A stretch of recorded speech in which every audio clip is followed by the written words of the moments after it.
جب بابل شہر میں نمرود کی جھوٹی خدائی کا ناقوس بج رہا تھا اور شہر کے ہر دروازے پر اس کے ہم شکل بت رکھے گئے تھے، اور جو شہر میں داخل ہوتا اس کے لیے لازم تھا کہ اس بت کو سجدہ کرے، اور اگر وہ سجدہ کر کے نہیں گزرتا تھا تو اس نے سسٹم ایسا رکھا تھا کہ گھنٹیاں بجنے لگ جاتی، اس لیے چاروں ناچار ہر شخص کو اس کے بت کے آگے سجدہ ریز ہونا پڑتا تھا۔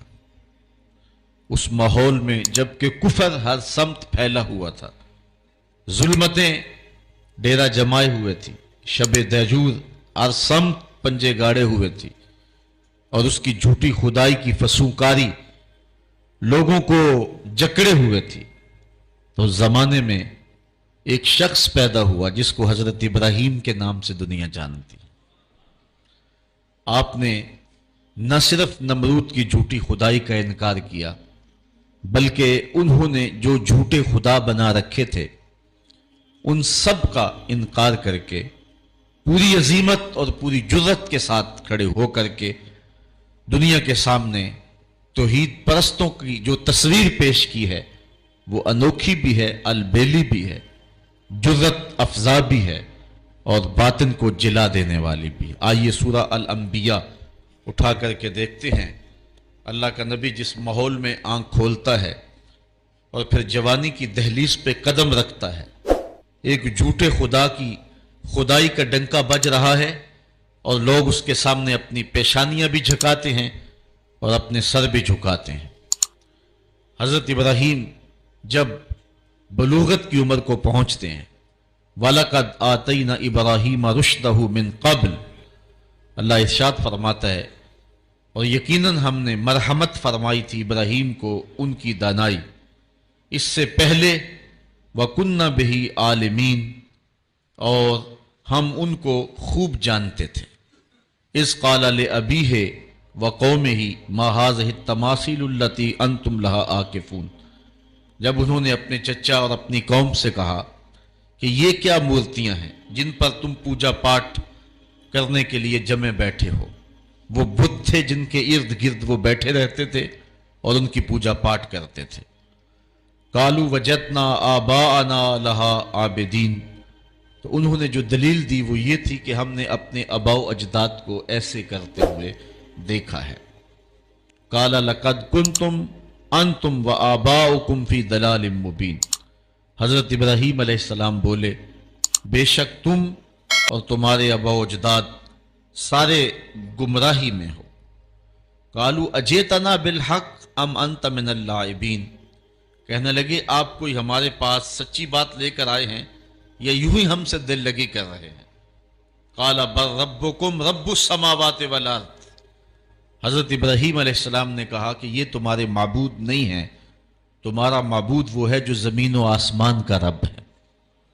الذی فطرہن، جس نے ان کو پیدا کیا ہے، وَأَنَا عَلَىٰ ذَلِكُم مِّنَ الشَّاهِدِينَ، اور میں اس صداقت پر گواہی دینے والوں میں سے ہوں۔ وَتَاللَّهِ لَأَكِيدَنَّ أَصْنَامَكُمْ بَعْدَ أَن تُوَلُّوا مُدْبِرِينَ، وہ ایک میلہ منعقد کیا کرتے تھے شہر سے باہر اور کچھ دن وہاں گزار کر کے آتے۔ عادت ان کی یہ تھی کہ جب وہ میلے پہ جاتے تو پہلے بتوں کے استہانوں میں حاضر ہوتے اور وہاں ان کے سامنے جا کر کے اقسام کی مختلف رنگوں کی مٹھائیاں رکھتے، اور پھر وہاں سے وہ میلے میں جاتے۔ جب واپس پلٹتے تو سب سے پہلے وہ اپنے بت قدوں میں آتے اور اپنے بتوں کو سلام کرنے کے بعد پھر اپنے گھروں کو پلٹتے۔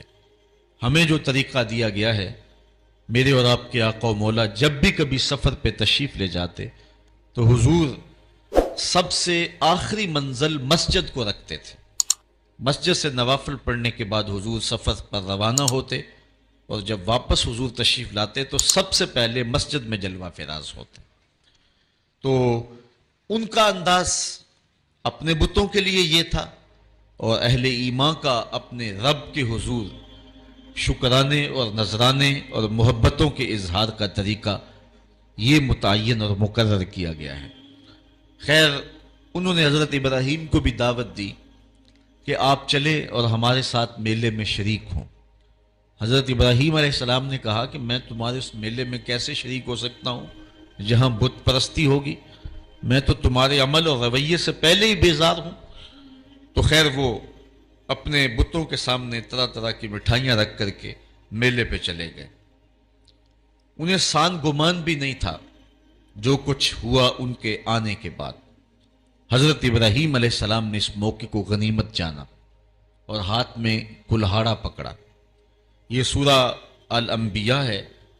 سورہ الصافات اٹھائیں، اللہ تعالیٰ جل شانہ نے وہاں سورہ الصافات کے اندر حضرت ابراہیم علیہ السلام کے اس ارادے کی تکمیل کو جو انہوں نے یہاں کیا تھا کہ میں ایک دن تمہارے بتوں سے نپٹ لوں گا، تو آپ ان کے بت خانے کے اندر کلہاڑا لے کر کے تشریف لائے۔ فراغ الی آلہتہم، ان کے بتوں کے پاس حضرت ابراہیم آئے۔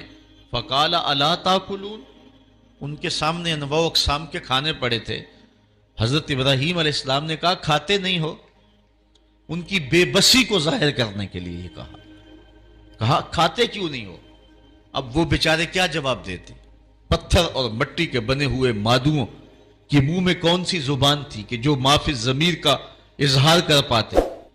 تو حضرت ابراہیم علیہ السلام نے ان کی مسلسل خاموشی کے بعد فرمایا ما لکم لا تنطقون، بولتے کیوں نہیں ہیں؟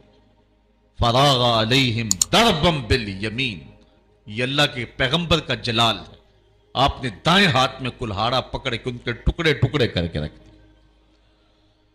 کسی کا کان کاٹ دیا، کسی کا سر کاٹ دیا، کسی کی ٹانگیں توڑ دیں، اور کسی کے بدن کے حصے بکھرے کر دیے، کسی کا ویسے ہی کچھ نہ چھوڑا، اس کے بالکل ٹکڑے کر دیے، بجری بنا کے رکھ دیے۔ لیکن ان کا جو بڑا بت تھا اس استحان کے اندر، اس کو کچھ نہ کہا اور کلہاڑا اس کے کندھے پہ رکھ دیا۔ اب قرآن مجید میں یہاں سورہ انبیاء میں جو اس واقعہ کو بیان کیا ہے وہاں انداز دیکھیے۔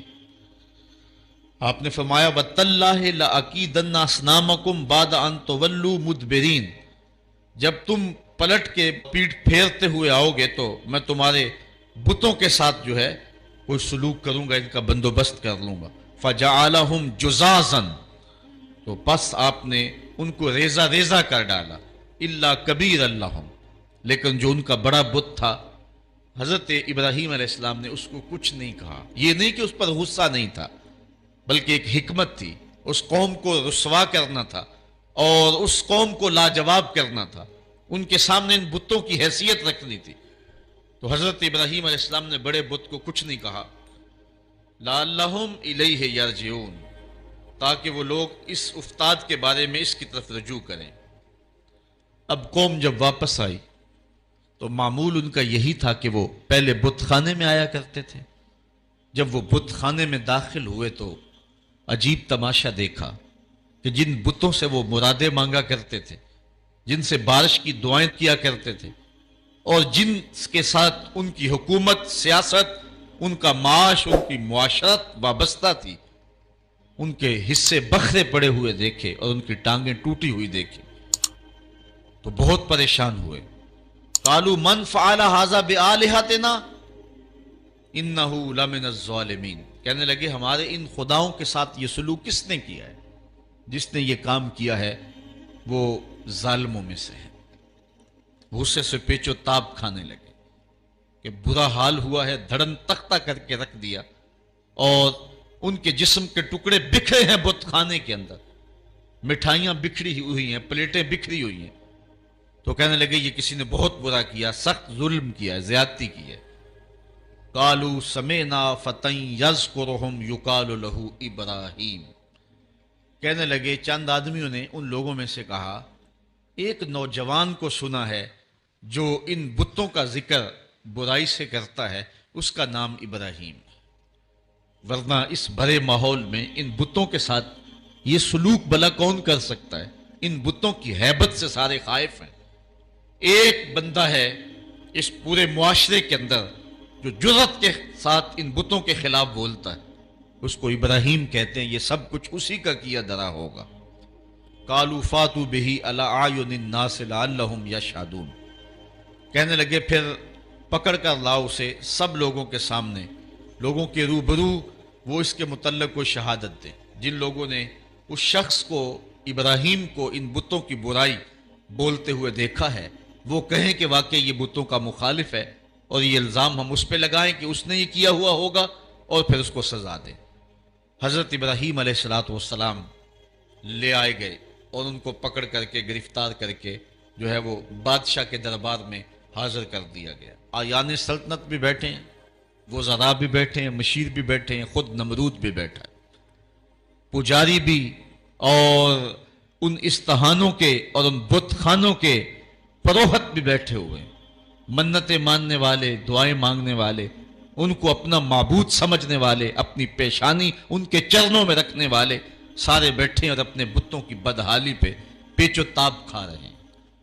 سارا غصہ حضرت ابراہیم پر آیا، اور حضرت ابراہیم علیہ السلام کو بلا کر کے لوگوں کے سامنے نمرود اپنی پوری تمکنت کے ساتھ، پورے رعب اور شاہی جلال کے ساتھ، اور پورے غرور اور دبدبے کے ساتھ اس مجلس میں موجود ہے۔ ہزاروں کا یہ اجتماع ہے، اللہ کی توحید کا ایک واحد پرستار حضرت ابراہیم اس ماحول میں ان کو پکڑ کے لایا جاتا ہے۔ قالوا اانت فعلت ھذا بآلہتنا یا ابراہیم، ایک دم چھٹ پڑے، بولے اے ابراہیم، ہمارے ان بتوں کے ساتھ، ہمارے ان خداؤں کے ساتھ یہ سلوک تم نے کیا؟ پھر حضرت ابراہیم نے کیا جواب دیا؟ قال بل فعلہ کبیرہم ھذا، ان کے بڑے نے کیا ہوگا۔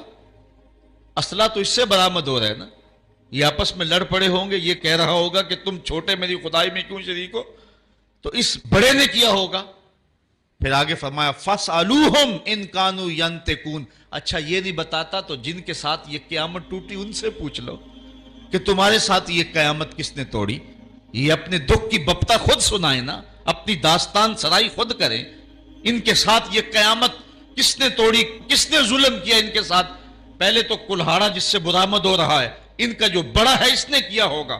حالات قرینہ حالیہ جو ہے وہ یہ بتا رہا ہے کہ سارے بت جو ہیں وہ قتل کر دیے گئے، بڑے کے پاس جو ہے وہ اسلحہ ہے اور وہ بچ گیا، اس کو خراش تک نہیں آئی، یقیناً ان کی آپس میں کوئی لڑائی ہو گئی ہوگی، اس بڑے نے چھوٹوں پہ حملہ کر دیا اور ان کے ٹکڑے ٹکڑے کر کے رکھ دیے اور خود سلامت رہا، تو اس نے کیا ہوگا۔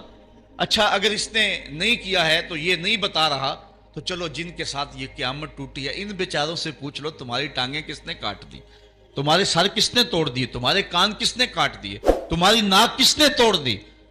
حضرت ابراہیم علیہ السلام کے لفظوں کی کاٹ کلہاڑے کی کاٹ سے بھی زیادہ تھی۔ اللہ اکبر، اللہ کا نبی بول رہا ہے اور نمرود کا دربار ہے، سارے مخالف ہیں، بتوں کے ماننے والے اور ان کو اپنا معبود برحق سمجھنے والے۔ ایک جوان اللہ کی توحید کا واحد پرستار میدان عمل میں کھڑا ہے۔ حضرت ابراہیم علیہ السلام نے ذرا لفظوں کی کاٹ دیکھیے اور حضرت ابراہیم کا لہجہ دیکھیے۔ قالا بل فعلہ کبیرہم ھذا، ان کے اس بڑے نے کیا ہوگا۔ فاسألوہم، اب کوئی وقفہ دیے بغیر، فا تاکیبیہ ہے اور سما اور فا میں فرق یہ ہے کہ جب سما بولا جاتا ہے تو اس میں تاکیب فی الفور نہیں ہوتی، اور جب فا عربی میں بولا جاتا ہے تو اس میں تاکیب فی الفور ہوتی ہے، یعنی ان کو وقفہ دیے بغیر ایک حملے کے اوپر دوسرا حملہ کیا۔ فاسألوہم، ان سے پوچھ لو، اور پھر بتوں کی بے بسی کو بھی ساتھ بیان کر کے فوراً کہا ان کانوا ینطقون، اگر یہ بولتے ہیں تو اپنی دکھ کی کہانی بیان کریں، اپنے درد اور اپنے دکھڑے کو بیان کریں کہ یہ قیامت ان پر کس نے توڑی ہے۔ فرجعوا الی انفسہم، پھر وہ اپنے اندر پلٹے، ضمیر تو ہوتا ہے، اندر سے آواز تو آتی ہے، پھر وہ اپنے ضمیر کی طرف پلٹے۔ فقالوا انکم انتم الظالمون، اور پھر بولے بے شک تم خود ہی ظالم ہو، ان سے توقعات وابستہ کیے ہوئے ہو جو اپنے وجود کی سلامتی اور اپنے وجود کی بقا کی ضمانت بھی نہیں دے سکتے۔